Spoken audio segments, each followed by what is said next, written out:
மகாபாரதம் பாகம் 47. கார்கோடன் பாம்பை காப்பாற்றும் நலன்.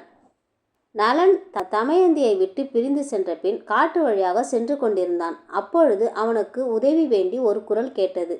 அக்குரல் வரும் திசையை நோக்கி நடந்தான்.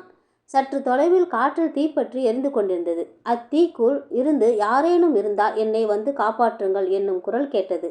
அக்குரலை கேட்டு நலன் திடுக்கிட்டான். முன்பு தேவர்களில் அக்னி கொடுத்த வரம் தனக்கு தீயினால் எந்த ஆபத்தும் வராது என்பது நினைவுக்கு வந்தது. உடனே அந்த தீயுக்குள் புகுந்தான். அதில் ஒரு பாம்பு மனித குரலில் உதவி கேட்டது தெரிந்தது. நான் தான் கார்கோடன், பாம்புகளின் அரசன், என்னை இந்த தீயிலிருந்து காப்பாற்றவும் என்றது. நலன் அந்த பாம்பை காப்பாற்றினான். பாம்பு தன்னை காப்பாற்றிய நலனுக்கு கோடி வணக்கங்கள் கூறியது.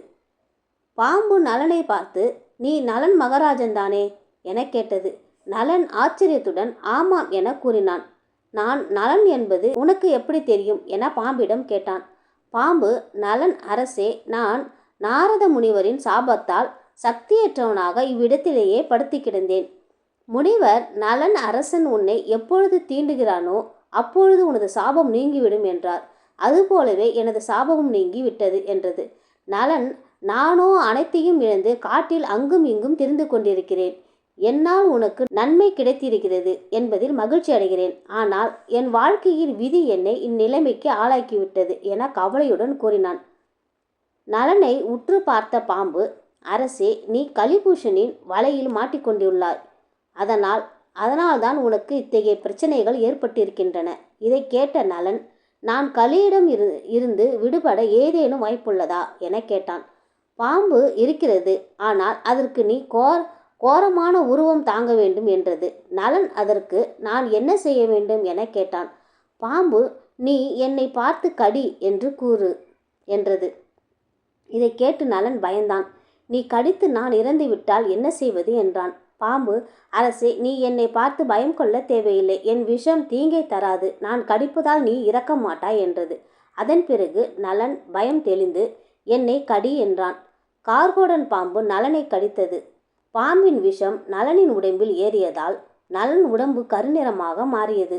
அருவருப்பான தோற்றத்துடன் காட்சியளித்தான் நலன். பாம்பு, அரசே, பிறருக்கு அடையாளம் தெரியக்கூடாத காரணத்தினால் தான் உம்மை இப்படி மாற்றினேன். இதன் மூலம் உங்கள் எதிரியை சுலபமாக வெல்லலாம். உன் தோற்றமே உனக்கு கவசமாகும். அதன் பிறகு ஒரு ஆடையை நலனிடம் கொடுத்து, அரசே, இந்த ஆடையை என்னை நினைத்து தாங்கள் அணிந்தால் தங்களின் பழைய உருவத்தை திரும்பவும் பெறுவீர்கள் என்றது. நீங்கள் உடனே அயோத்தி சென்று சூதாடுவதில் வல்லவனான ரிதுபர்ணன் என்னும் அரசனிடம் பாகிகா என்னும் தேர் வாகனாக செல்லுங்கள். அவனிடம் தாங்கள் சூதாட்ட வித்தையை கற்றுக்கொள்வதன் மூலம் நீங்கள் இழந்த செல்வம், மனைவி, மக்கள் என அனைவரையும் அடைவீர்கள் என கூறிவிட்டு பாம்பு அங்கிருந்து சென்றது.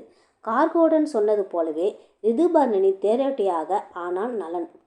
தன் மகளின் நிலையை அறிந்த பீமராஜன் தன் மகளை தேடி கண்டுபிடிப்போருக்கு பொன் பொருட்கள் பரிசாக வழங்கப்படும் என அறிவித்தான். தமயந்தியை தேடி சுதேவன் என்னும் அந்தணன் சென்றார். ஒருமுறை அவன் சேதி நாட்டிற்கு சென்றான். அங்கு அரண்மனையில் அரசனின் மகள் சுனந்தாவுடன் தமயந்தி இருப்பதை கண்டார்.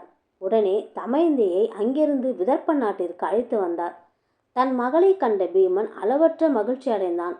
மகிழ்ச்சியில் ஆனந்த கண்ணீர் வடித்தான். அதன் பின் தமயந்தி நலனை பிரிந்து வந்ததை பற்றி கூறினாள். உடனே நலனை தேடி கண்டுபிடிக்க வேண்டும் எனவும் கூறினாள்.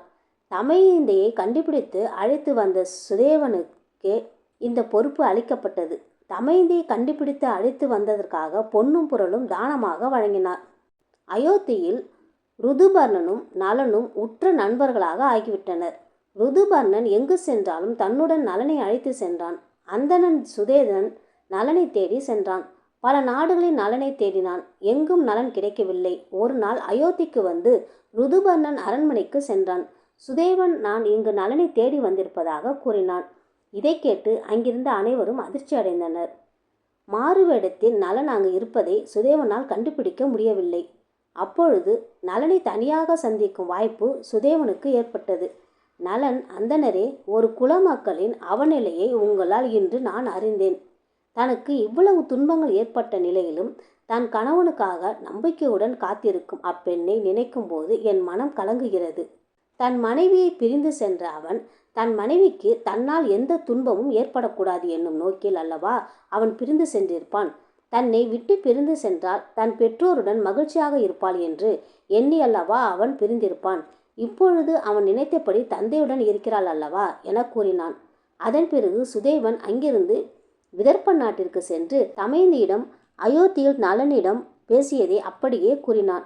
இதை கேட்ட தமயந்தி, இவர் தன் மணாளன் நலன் என்பதை அறிந்து கொண்டாள். தனக்கு மறு சுயமரம் வைத்தால் நிச்சயம் நலன் வருவான் என நினைத்தாள்.